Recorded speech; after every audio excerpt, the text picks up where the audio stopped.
Haven't you ever gotten some food delivered and you go, you know what? I'm gonna do the express delivery, throw in another $2. That's what this is, really. That's right. Yeah. They want to be fair, with the pull-out sale, I would love to order the express delivery. Oh God. Yeah. One non or off-field thing that I wanted to note, because we've talked about this general topic now for a year, is that it sounds like the Tampa Bay Rays be sold to a Jacksonville real estate guy for somewhere around $1.7 billion. And if that number sounds familiar, it's because that is the precise price tag that the Twins reportedly have been seeking, even turning down a $1.5 billion bid. It's interesting that the Tampa Bay Rays, with no ballpark, really. Yeah, I was going to say, that seems an overpriced version for Tampa. Yeah, I just wonder if we're at the point now where any baseball team or any NBA team or any football team has sort of a baseline price that is a lot higher than you might have expected. It might be. Where it's like there's only 30 of these and realistically only 10 of them are going to be for sale in the next 2 decades. And so what if you're a Florida businessman who has more money than God, what are your options? Like, if you don't buy the Tampa Bay Rays, what are you going to buy for significantly less than $1.7 billion? Certainly the $1.7 billion price tag should help the Twins. I would think so. Because it's difficult, at least in my pea brain, to come up with a reason why the Tampa Bay Rays, with no ballpark and really one of the smaller fan bases in terms of attendance, right? Now they've been as or more successful than the Twins on the field, but it's not like they've been world beaters. That hasn't led to any significant, huge revenue windfall for them, right? And so it's difficult for me to kind of comprehend, and I could just be viewing this wrong, but why would they be worth significantly more, hundreds of millions of dollars more than the Minnesota Twins? I suppose you can make the argument that just the Florida market in general, but I mean, the Marlins certainly haven't taken advantage of the Florida market. And there's also, Florida has the same problem that, there are a couple other markets where there's so many transplants that they sort of, there's a lot of, Red Sox fans and Yankees fans living in Florida.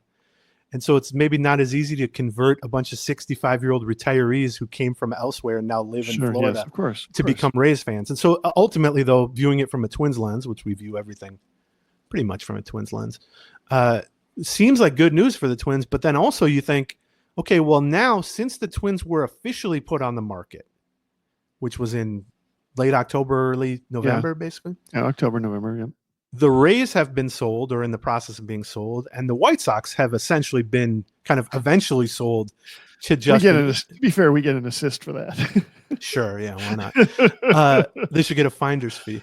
The Twins get an assist for that. I know, not us. Not you and I. If I thought we'd get a finder's fee, I'd have retired from this podcast a long time. We'd never have made video, John. Or you just see me here counting my money, basically. But it's interesting that 2 of the other 29 teams have now sold in the time since the Twins were put on the market. And, we saw the valuation that Ishbia, or the reported valuation that Ishbia, which is closer to $2 billion, it was 1.9 or something like that. And now the Rays are getting 1.7, and yet the Twins are sitting here and, who knows, they could get sold tomorrow.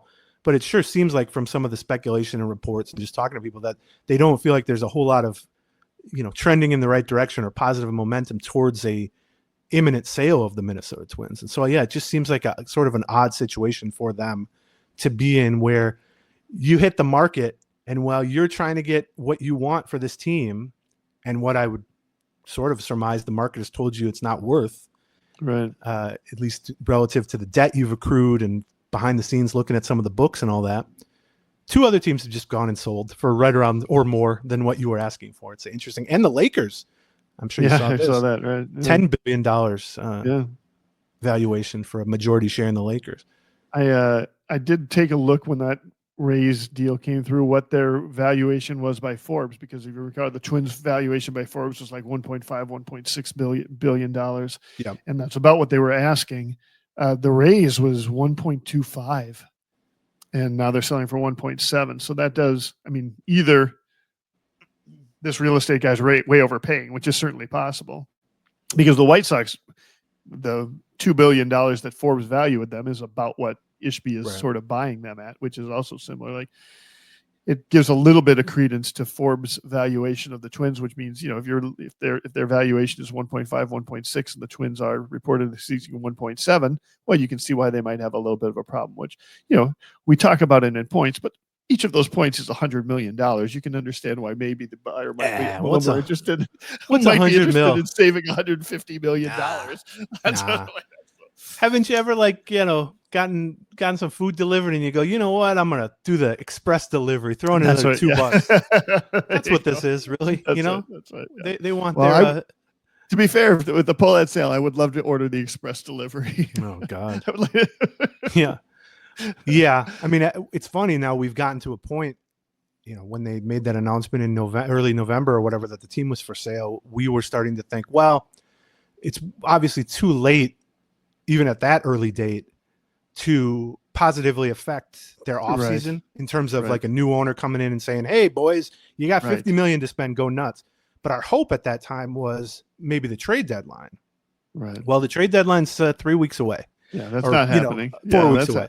Absolutely not happening. That's clearly not happening. What they're going to affect this offseason is the new question, right? Yeah, it's a bit of a downer. Unlike all the other topics other than Buxton that we discussed on this show.